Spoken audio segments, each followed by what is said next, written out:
జనసేన అధ్యక్షులు పవన్ కళ్యాణ్తో Pithapuram TDP incharge మాజీ ఎమ్మెల్యే ఎస్వీఎస్ఎన్ వర్మ కొద్దిసేపటి క్రితం భేటీ అయ్యారు. ఈ భేటీలో మాజీ మంత్రి టీడీపీ నాయకులు సుజయ కృష్ణ రంగారావు కూడా పాల్గొన్నారు.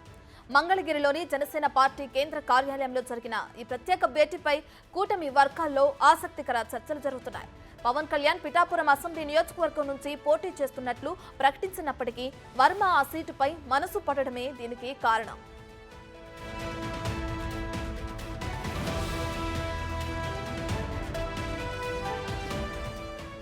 పిఠాపురం సీటును ఆశించిన మాజీ ఎమ్మెల్యే వర్మ ఇటీవల చేసిన వ్యాఖ్యలను పరిశీలిస్తే ఆయన ఇంకా టికెట్ రేసులోనే ఉన్నట్లు అర్థమవుతుంది. పవన్ ఎంపీగా పోటీ చేస్తే భారీ మెజార్టీతో గెలిపిస్తామని, పిఠాపురం అసెంబ్లీ సీట్ నుంచి తాను పోటీకి సిద్ధమని వర్మ కొద్ది రోజుల క్రితం హాట్ కామెంట్స్ చేశారు.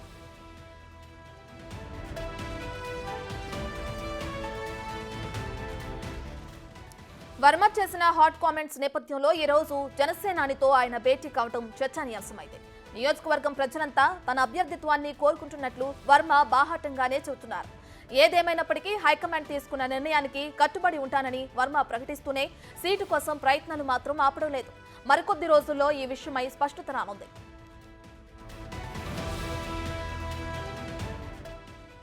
ఇదే అంశానికి సంబంధించి మరింత సమాచారాన్ని అమరావతి నుంచి మా ప్రతినిధి శివ లైవ్ లో అందిస్తారు. సో శివ, ఇప్పటికే చూసుకుంటే జనసేన అధ్యక్షులు పవన్ కళ్యాణ్ అలాగే పిఠాపురం మాజీ ఎమ్మెల్యే వర్మ ఇద్దరి మధ్య భేటీ అనేది కొనసాగుతుంది. అయితే ఈ భేటీలో ముఖ్యంగా పిఠాపురం సీటు నుంచి ఎవరు పోటీ చేయాలనే అంశమే చర్చకు రానుందంటారా?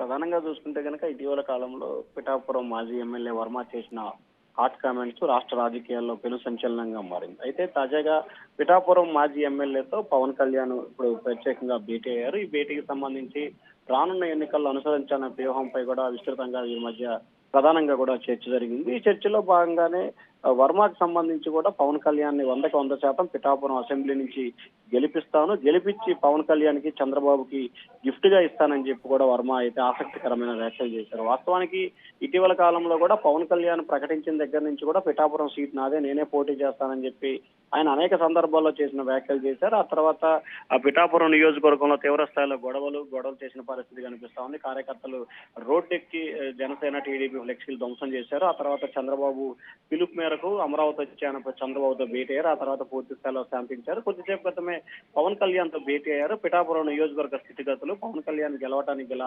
ఆలోచన విధానాన్ని పూర్తి స్థాయిలో వీరి మధ్య ప్రధానంగా చర్చకు వచ్చినట్టు తెలుస్తా ఉంది. ఖచ్చితంగా పవన్ కళ్యాణ్ ని గెలిపించడమే తన ఏకైక ధ్యేయం అని చెప్పి కూడా వర్మ అయితే చెప్పిన పరిస్థితి కనిపిస్తా ఉంది. ఖచ్చితంగా పిఠాపురం నియోజకవర్గం నుంచి ఒకవైపు మాజీ జనసేన నేతలు అలాగే పీఆర్పీ మాజీ నేతలంతా కూడా వరుసగా క్యూ కట్టి వైఎస్ఆర్సీపీలో చేరుతున్న నేపథ్యంలో కూటమి సభ్యులు ఎందుకు విభేదాలతో ఉంటున్నారు, ఖచ్చితంగా అందరూ కలిసి సంయుక్తంగా గెలవాలని చెప్పి కూడా చంద్రబాబు బీజేపీ నేతలు దిశానిర్దేశం చేస్తున్నారు. దానిలో భాగంగానే వర్మ ఈ రోజు పవన్ కళ్యాణ్ తో భేటీ అయ్యి పిఠాపురంలో గెలవడానికి కావాల్సిన చర్యలపై కూడా వారి మధ్య ప్రధానంగా చర్చకు వచ్చినట్టు తెలుస్తా ఉంది. రత్న రైట్ శివ, అయితే ఇప్పటికే చూసుకుంటే పిఠాపురం సీటు తనకే కావాలని అక్కడున్న నియోజకవర్గం ప్రజలందరూ తననే కోరుకుంటున్నారని కూడా అప్పుడు వర్మ చెప్పడం మనం చూస్తూనే ఉన్నాం.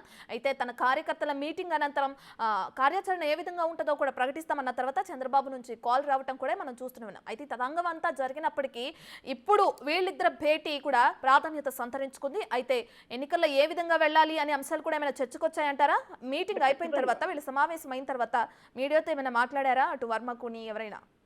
అంటే ఖచ్చితంగా ప్రధానంగా చూసుకుంటే కనుక ఇప్పటికే కూటమి నేతలు ఒక నిర్ణయానికి రావడంతో సీటుకు సంబంధించి కూడా వర్మ తన ఉన్న అవకాశాలన్నింటినీ కూడా వదులుకోవడం, పవన్ కళ్యాణ్ గెలుపు కోసం కృషి చేయాలని చెప్పి కూడా నిర్ణయం తీసుకున్నారు. దానికి అనుగుణంగానే వీరి మధ్య ప్రధానంగా రాజకీయపరమైన అంశాలు అంటే గెలుపుకు సంబంధించి తీసుకోవాల్సిన చర్యల మీదే ప్రధానంగా వీరి మధ్య విస్తృతంగా చర్చ జరిగినట్లు కూడా తెలుస్తోంది. సో రానున్న ఎన్నికల్లో ఎట్టి పరిస్థితుల్లో కూడా పవన్ కళ్యాణ్ గెలవాలనేదే కూటమి నుంచి వస్తున్న ప్రధానమైన డిమాండ్. దానికి అనుగుణంగానే ఇరువురు కూడా కూర్చొని నియోజకవర్గ స్థితిగతులు, మండలాలు ఏంటి, వైఎస్ఆర్సీపీ అమలు చేస్తున్న వ్యూహం ఏంటి, ఆర్థిక పరమైన అంశాలు ఏంటి, అలాగే జనసేనలో చేరడానికి కొంతమంది నేతలు కార్యకర్తలు సిద్ధంగా ఉన్న నేపథ్యంలో వారిని ఏ రకంగా తీసుకోవాలి, ఏ రకంగా పార్టీలో చేర్చాలి తదితర అంశాల నేపథ్యంలో కూడా విస్తృతంగా వీరి మధ్య చర్చ జరిగినట్లు కూడా తెలుస్తా ఉంది. పవన్ కళ్యాణ్ గెలిపించడం కోసం తాను శక్తి మేర కృషి చేస్తానని చెప్పి కూడా ఈ రోజు అయితే మాత్రం వర్మ ప్రకటన చేశారు. ఈ ప్రకటన టీడీపీ నేతల్ని కొంత ఆశ్చర్యానికి అయితే గురి చేసింది. ఎందుకంటే పవన్ కళ్యాణ్ పోటీ చేయకపోతే తానే పోటీ చేస్తానని చెప్పిన వర్మ ఖచ్చితంగా